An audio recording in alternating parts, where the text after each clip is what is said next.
কি হলো? একটু আগে তোদের কাকতারুয়াটা ছিল, গেল কোথায়? মনে হলো যেন পিছন দিয়ে কিছু একটা দৌড়ে চলে গেল।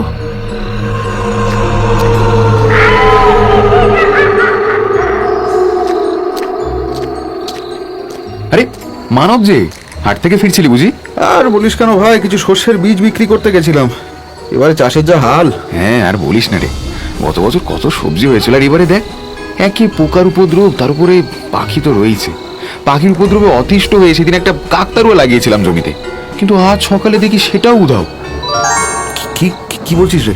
আরে ভোজ কাণ্ড, এতদিন অনেক রকমের চুরি দেখেছি, কিন্তু তাই বলে কাকতারুয়া চুরি? এটাও দেখতে হচ্ছে বল। এ বিমল, তুই যখন কাকতারুয়ার কথাটা বললি, তখন আমি একটা কথা বলবো, বিশ্বাস করবি তো? কি এমন কথা যে এইভাবে বলছিস? বিমল, কাল রাতে আমি খেতে কীটনাশক দিয়ে ফিরছিলাম। রাত তখন কটা হবে জানি না, হঠাৎ মনে হলো তোর জমি কাকতারুয়াটা যেন দৌড়ে চলে গেল। কি বললি? কাকতারুয়া দৌড়ে চলে গেল? এই বিমল, সত্যি করে বলতো, তুই কি আবেগ খেয়েছিস নাকি অন্য কোনো নেশা? আমি জানতাম তুই বিশ্বাস করবি না, এই জন্যই আমি তোকে বলতেও চাইনি। যা তো। আচ্ছা আচ্ছা, বল বল বল। এই কথা কেউ কখনো মানবে না যে কাকতারুয়া, মানে তার মানে তুই বলছিস আমার ক্ষেতের কাকতারুয়া দাঁড়িয়ে দাঁড়িয়ে বিরক্ত হয়ে গেছিল, তাই গ্রামের দিকে একটু ওই ঘুরতে বেড়াতে গেছিল, দেখ নাকি? বিশ্বাস কর বিমল, আমি দেখেছি ওটা ছুটে চলে গেল। ওই অন্ধকার রাতে আর কেউ ছিল না ওখানে, তাছাড়া ফিরে এসেছে, মেনকা ফিরে এসেছে। ও কাউকে ছাড়বে না, কাউকে আস্ত রাখবে না। ও কে কে ওখানে?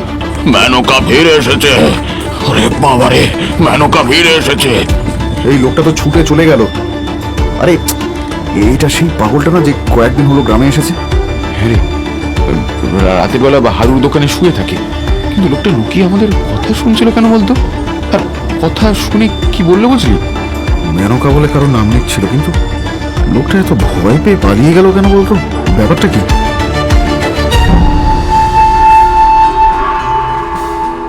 তখন মোহনপুরে ভোর হয়েছে। হঠাৎ চারিদিকে একটা শোরগোল পড়ে গেল। শব্দটা আসছে গ্রামের উত্তর প্রান্তের বাঁশঝাড়ের দিক থেকে, যেন কিছু একটা ঘটেছে। গন্ডগোল শুনে মানব আর বিমল ও বাড়ি থেকে বেরিয়ে বাঁশঝাড়ের দিকে গিয়ে থমকে গেল। তারা বিস্ফারিত চোখে দেখল একটা গাছের ডাল থেকে ঝুলছে সেই পাগলটার দেহ, যে গতকাল কিছু বলতে বলতে পালিয়ে গিয়েছিল, কিন্তু আজ তাকে চেনা দেয়। সেখানে কালো কালো পোকা ঘোরাফেরা করছে। বিমল কাঁপা কাঁপা গলায় বলল, এটা তো কালকের দেখা সেই পাগলটা, তাই না মানব? আরে কাল কিছু আবল তাবল বকতে বকতে পালিয়ে গেছিল, কিন্তু ওকে এইভাবে কে মারলো বলতো? সত্যি কি নৃশংস! আরে পাগল লোক, ওকে নিয়ে তো ভাবার দরকার নেই, যা করে হোক ওই ভাগাড়ের দিকে পুঁতে দিলেই তো হয়। না, তোমরা জানো না তাই এমন বলছো। সারাটা জীবন তো কষ্টে কাটলো, অন্তত মরার পরে শান্তি পাক। তার মানে আপনি ওকে চিনেন নাকি? না না না না, আমি চিনি না। এই নাও টাকা, এই দিয়ে ভালোভাবে ওর শেষকৃত্য সম্পন্ন করো গিয়ে, যাতে মানুষটার আত্মা শান্তি পায়। কিছুক্ষণের মধ্যেই সমস্ত ব্যবস্থা হয়ে গেল। তখন সূর্য ডুবেছে। শ্মশানের শেষ প্রান্তে পাগলটার মৃতদেহে আগুন দেওয়ার সাথে সাথেই আগুনের লেলিহান শিখা তার দেহটা গ্রাস করল।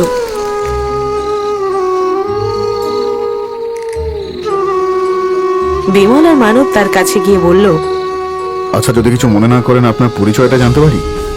তখন আপনার সঙ্গে কথা হলো, আপনার কথা শুনে মনে হলো আপনি এই লোকটাকে চেনেন, কিন্তু বলতে চাইছেন না। তার কারণটা কি? সে অনেক বড় কাহিনী।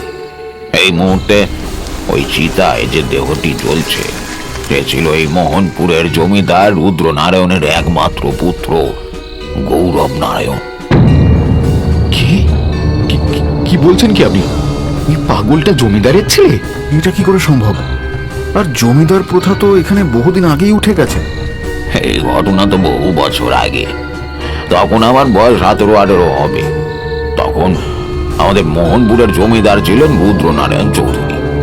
গল্পের পাতায় আমরা যেমন নিষ্ঠুর, কুটিল, লম্পট আর অত্যাচারী জমিদারের বর্ণনা পড়ে থাকি, এই রুদ্রনারায়ণ ছিলেন তার চেয়েও বেশি খারাপ এক ব্যক্তি। মোহনপুরের বাসিন্দারা জমিদারের অত্যাচারে তখন অতিষ্ঠ হয়ে উঠেছিল, কিন্তু তাদের কাছে কোনো পথ ছিল না।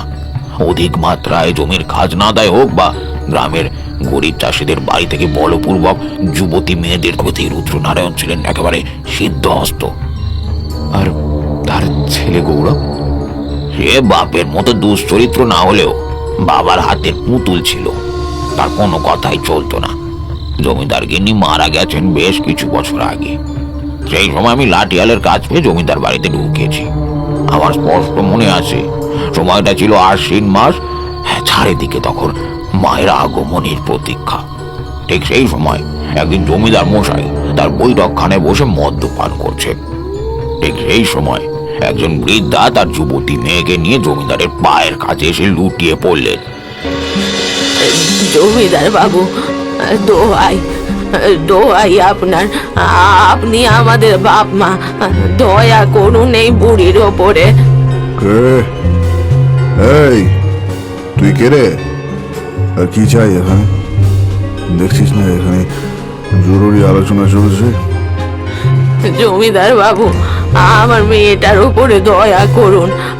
আপনার লোকেরা ওকে এই বাড়িতে তুলে এনেছিল, আর তারপরে আপনি। জমিদার বাবু, মেয়েটা আমার শেষ হয়ে যাবে।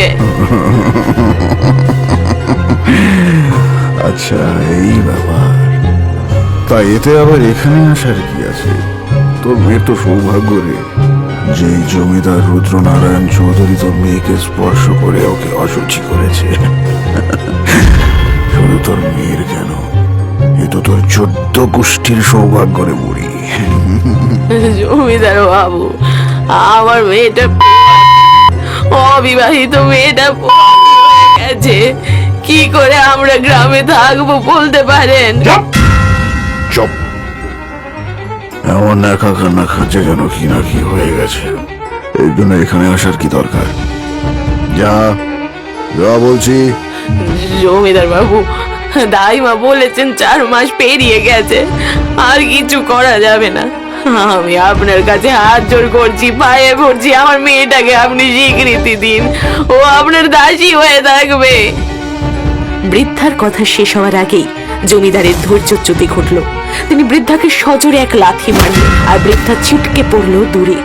তার তীব্র আর্তনাদ ঘরের আনাচে কানাচে ছড়িয়ে পড়ল যেন।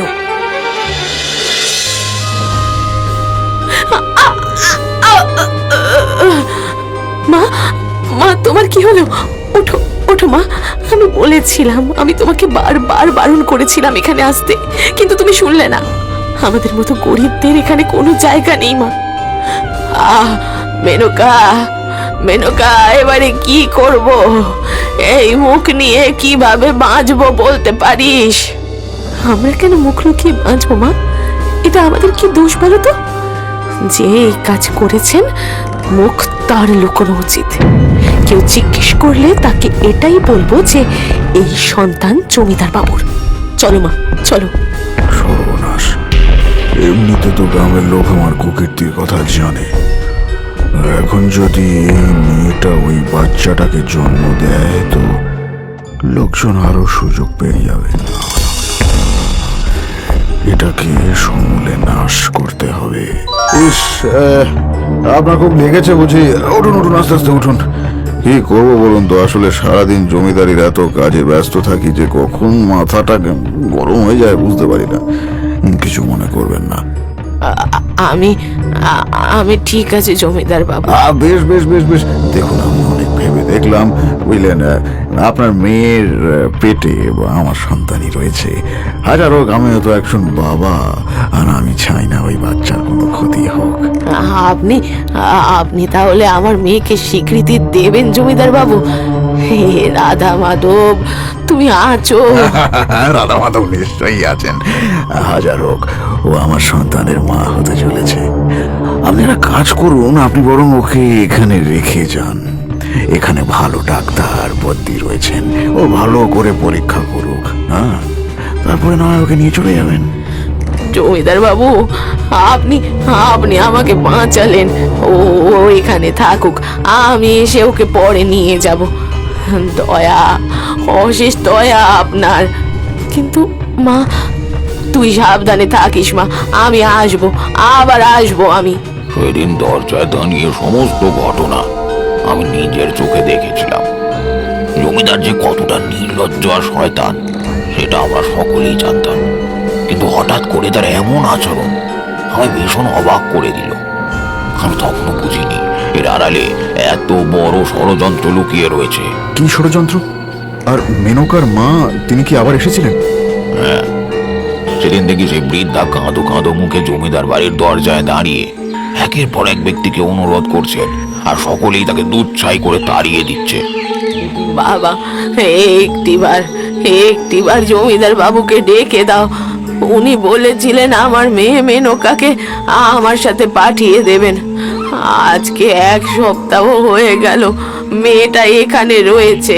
এই দেখো বুড়ি, তোমার খেতে কাজ নেই? হ্যাঁ, প্রতিদিন এখানে চলে এসে আমাদেরকে বিরক্ত করছো। আর জমিদার বাবু কি কোনো কাজ নেই যে তোমার সঙ্গে দেখা করবেন?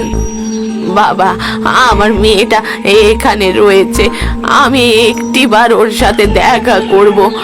মেয়েটার শরীর ভালো নেই। এই তুমি যাবে নাকি ঘর ধাক্কা দিয়ে বের করে দেবো? হ্যাঁ, বলছি তো দেখা দেখা হবে না, তবু এক পেটাল পিটকে। এই এই, কি হয়েছে কি? ওনার সঙ্গে এইভাবে কথা বলছো কেন? দেখো না বাবা, একটিবার মেয়েটার সাথে দেখা করব বলছি। আজকে 7 দিন ধরে রোজ আসি, কিন্তু ওরা আমায় তাড়িয়ে দেয়। বাবা, আমার মেয়েটার শরীর ভালো নেই। আচ্ছা আচ্ছা মাসিমা, আপনি আমার সাথে আসুন।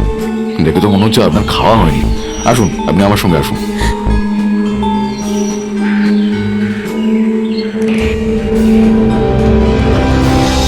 কি করব বাবা, মেনকা ছিল আমাদের বাড়ির একমাত্র রোজগেরে। সেলাই করে কাঁথা বুনে মেয়েটা সংসার চালাতো, আর এখন মেয়েটাই নেই যখন বাড়ির কাজ কে করবে বলো? মাসিমা, আপনি কাল রাতের বেলা জমিদার বাড়ির পেছনে আসবেন। আমি ওইখানেই থাকবো। আমি আপনার মেয়ের সাথে দেখা করাবো। সত্যি? ভগবান তোমার মঙ্গল করুক। বৃদ্ধা চলে যেতে আমি সেদিনই জমিদার বাড়ির ভেতরে চলে গেলাম। জমিদার বাড়ির ভেতরে আমার কয়েকজন পরিচিত ছিল। তাদের মধ্যে একজনকে মেনকার কথা জিজ্ঞেস করতেই সে চোখ বড় বড় করে বলল, ওই মেয়েটা? আর বলিস না, মনে হয় আমাদের জমিদার হলেন সাক্ষাৎ জল্লাদ। উনি যে কতটা নৃশংস হতে পারেন সেটা না দেখলে বিশ্বাস করা যাবে না। তার মানে? সেদিন ওই বৃদ্ধা চলে যেতে জমিদার বাবু চেঁচিয়ে বললেন, লাড়িয়াল, একে আছিস? এখনই এই ঘরের সমস্ত জানলা দরজা বন্ধ করে দে। কিন্তু কিন্তু কেন কেন জমিদার বাবু? তোর এত সাহস, তুই আমার বউ হবি? হ্যাঁ? জমিদার গিন্নি হবি তুই? না না, আমি সেসব বলিনি। বলিস নি? তোর পেটে আমার বাচ্চা, তাই না? শোন শোন, তোরা হলি আমাদের ভর্তি করার জিনিস। তোদের নিয়ে আমরা খেলবো, তারপরে ছুঁড়ে ফেলে দেবো, বুঝলি? বুঝলি? তোকে আমি শেষ করে দেবো, শেষ করে দেবো তোকে আমি। তুই আমার বাচ্চার মা হবে? হ্যাঁ, জমিদারের বউ হবে তুই? তোর এত সাহস? বাঁচাও, বাঁচাও না। শেষ। এক কান খুলে শোন, এই মেয়ে ছেলের লাশটা রাতের অন্ধকারে ক্ষেতের মধ্যে পুঁতে দিবে, যেন কাক পক্ষিত টের না পায়, নইলে তোদেরকে জ্যান্ত পুঁতে দেব। এরপরেই আমরা রাতের অন্ধকারে মেয়েটার লাশটা পুঁতে দিয়ে এসছি। ইস, অমন ফুটফুটে মেয়েটা। আরে, বৃদ্ধা মা রোজ মেয়ের খোঁজ করতে আসে। যখন সে জানবে কি হবে, হে ভগবান, তুমি কি এত অত্যাচার দেখতে পাও না? সেদিন রাতেই বৃদ্ধা এলেন। আমি বুকে পাথর রেখে তাকে সবটা বললাম। সব শুনে বৃদ্ধা ধপ করে বসে পড়লেন, কিন্তু তার চোখ দিয়ে এক ফোঁটাও জল পড়ল না। তিনি শুকনো গলায় আমায় বললেন, বাবা, আমার মেয়ের মৃতদেহের কাছে একটিবার আমায় নিয়ে যাবে? গ্রামের উত্তর প্রান্তের ক্ষেতের মধ্যে মেনকার দেহটা পুঁতে দেওয়া হয়েছিল। তখন চারিদিকে ঘন অন্ধকার। দূরে কোথায় যেন কর্কর স্বরে একটা পেঁচা ডেকে উঠল। আমি আর বৃদ্ধা সেখানে গিয়ে পৌঁছালাম। মাটির সেই অংশটা তখনও নরম হয়ে রয়েছে। বৃদ্ধার মুখে একটিও শব্দ নেই। আমি বললাম, মাসিমা, মাসিমা চলুন না, আপনি মেয়েকে তো আর ফিরে পাবেন না, শুধু শুধু কষ্ট বাড়িয়ে কি লাভ, চলুন আপনি। মেনকা, মেনকা মারে, তোর মা এসেছে রে। মেনকা, মেনকা, মাসিমা আপনি শান্ত হন, মাসিমা মেনকা। আপনি শান্ত হন। ওই জানোয়ারটা আমার মেয়েটাকে মেরে ফেললো। আমার মেয়েটা ছিল দুটো প্রাণ শেষ করে দিল পিশাচটা। ভালো হবে না, তোর শেষ সময় আসছে জমিদার। তোর বংশ নির্বংশ হবে, তুই মরবি, মরবি তুই। এটা একটা মায়ের অভিশাপ। বৃদ্ধার কথা শেষ হওয়ার সাথে সাথে একটা দমকা ঝোড়ো বাতাস বইতে শুরু করলো। আর সঙ্গে সঙ্গে একটা কাকতাড়ুয়া মাটি পড়ে উঠল। আমি আমি হতভম্ব হয়ে দেখলাম সেই কাকতাড়ুয়ার গায়ে রয়েছে সেই শাড়িটা যেটা সেদিন আমি মেনকার গায়ে দেখেছিলাম। সঙ্গে সঙ্গে একটা অট্ট হাসিতে আমার বুক শুকিয়ে গেল। দেখলাম ওই বৃদ্ধা হাসছে আর বলছে, তোর সময় ঘনিয়ে এসেছে জমিদার, ঘনিয়ে এসেছে।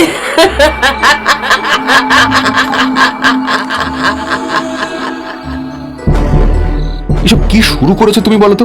তোমার জন্য আমি আর কত ছোট হতে হবে বলতে পারো? বনিতা না করে কি বলতে এসছিস পরিষ্কার করে বল, আমার বেকার সময় নেই।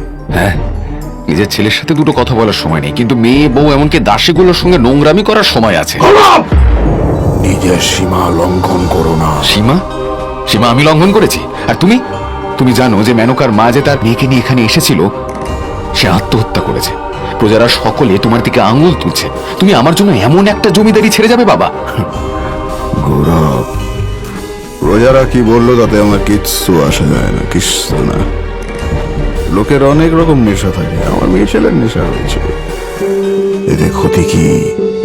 তুমিও পরখ করে দেখো, ভালো লাগবে। সেই তোমার আর কি, তুমি তো কদিন পরে চোখ বুঝবে। আমার কি অবস্থা হবে এই রাজ্যে ভাবতে পারো? প্রজারা যে কোনো দিন বিদ্রোহ করবে, আর তাও শুধু তোমার জন্য। এই রুদ্রনারায়ণ অত কাঁচা কাজ করে না। ওই মেনকা না কি যেন নাম, ওই মেয়েটাকে আমি নিজের হাতে মেরে পুঁতে দিয়েছি। তাই আমার বিরুদ্ধে কোনো প্রমাণ নেই, অর্থাৎ লজ্জা! তোমাকে বাবা বলে পরিচয় দিতে আমার লজ্জা লাগেছি। আরে যা যা যা। এই শোন, যাওয়ার সময় দাসীকে পাঠিয়ে দিস।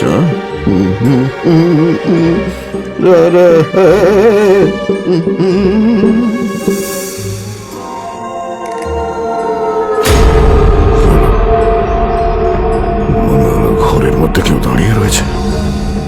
একই শালা, এই জানলাটা খুললো কি করে? আমি তো ওটাকে বন্ধ করে শুয়েছিলাম। মালের ঘরে ভুলভাল দেখছি নাকি কে জানে। ঠিক তখনই একটু ঠান্ডা হাওয়া জমিদারের শরীরের ওপর দিয়ে বয়ে গেল।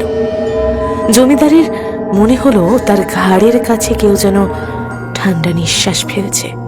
সে পেছন ঘুরতেই আর্তনাদ করে উঠল। বিস্ফারিত চোখে সে দেখল তার একদম পেছনে দাঁড়িয়ে রয়েছে একটা কাকতাড়ুয়া। তার বড় জিভ, পরনে সেই শাড়ি, আর চোখ ঠিকরে বেরোচ্ছে আগুন। কাকতাড়ুয়া? কাকতাড়ুয়া কি করে ঘরের মধ্যে এলো কি করে? হ্যাঁ, তোর বাপের ঘোড়া পূরণ হয়েছে জমিদার, তোর সময় শেষ। বাঁচাও বাঁচাও, কে আছো? বাঁচাও!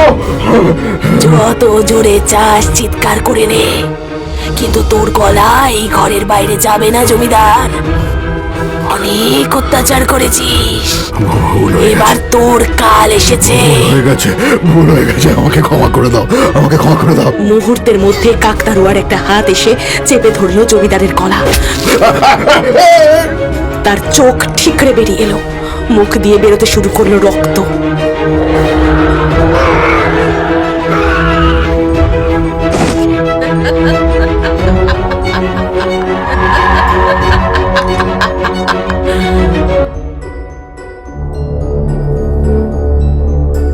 পরদিন যখন গৌরব তার বাবার মৃতদেহ দেখল, ততক্ষণে চারিদিকে তার মৃত্যুর বার্তা উঠে গেছে। এইরকম নৃশংসভাবে যে কোনো মানুষের পক্ষে হত্যা করা সম্ভব নয়, সেটা বুঝেই গৌরব গিয়ে হাজির হলো তাদের কুলপুরোহিতের কাছে। সবই তো শুনলাম গৌরব, কিন্তু আমি তোমাকে এ বিষয়ে কোনো সাহায্য করতে পারবো না। কিন্তু কেন পুরোহিত মশাই? বাবার অবর্তমানে আপনি আমার পরামর্শদাতা। তাই বুঝি? তা তোমার বাবা যখন এত অত্যাচার করছিলেন তখন তোমার এই কথা মনে হয়নি? পুরোহিত মশাই, আমি বাবাকে অনেক বোঝাতাম। গৌরব, অন্যায় করা সেটা সহ্য করা দুটোই সমান। তোমার বাবা অনেক মেয়ের সর্বনাশ করেছে, কিন্তু মেয়েটাকে হত্যা করে ও সব সীমা লঙ্ঘন করে গেছিল। আর তুমি সব জেনে বুঝেও চুপ করেছিলে। বাবার অন্যায়কে ধামা চাপা দিয়েছ তুমি, আর তাই ওই মেয়েটির আত্মার কাছে তুমিও সমান দোষী। দোহাই পুরোহিত মশাই, কিছু একটা উপায় করুন, নইলে ওই আত্মা আমাকেও ছাড়বে না। এতে আমার কিছু করার নেই গৌরব। ওই মেয়েটির আত্মা প্রতিশোধ নিতে বদ্ধপরিকর। ও তোমার বংশকে নির্বংশ করবেই। কেউ ওকে বাধা দিতে পারবে না, আমিও না। পুরোহিত মশাই, শুধু একটা উপদেশ দিতে পারি, এখান থেকে চলে যাও। এই মোহনপুরে থাকলেও ও কালকেই তোমাকে শেষ করে দেবে। এরপরেই এই জমিদারি সব ছেড়ে গৌরব পালিয়ে গেল। এরপরে কি হয়েছে আমি জানি না, তবে বলে না, পাপ কাউকে ছাড় দেয় না। বাবার কর্মফল ওকেও ভোগ করতে হয়েছে। ছেলেটা বেঁচে থেকে সুখ পায়নি, হয়তো ওই জন্যই পাগল হয়ে গেছিল। আর যখনই এই মোহনপুরে এসেছে, তখন সেই মেনকার অতৃপ্ত আত্মা তার প্রতিশোধ পূরণ করেছে। তার মানে ওই জন্যই আমি গতকাল রাতে ওই কাকতাড়ুয়াটাকে দেখেছিলাম। হ্যাঁ, ও ফিরে এসেছিল প্রতিশোধ নিতে। এবারে হয়তো ওই অভাগীর আত্মা শান্তি পাবে।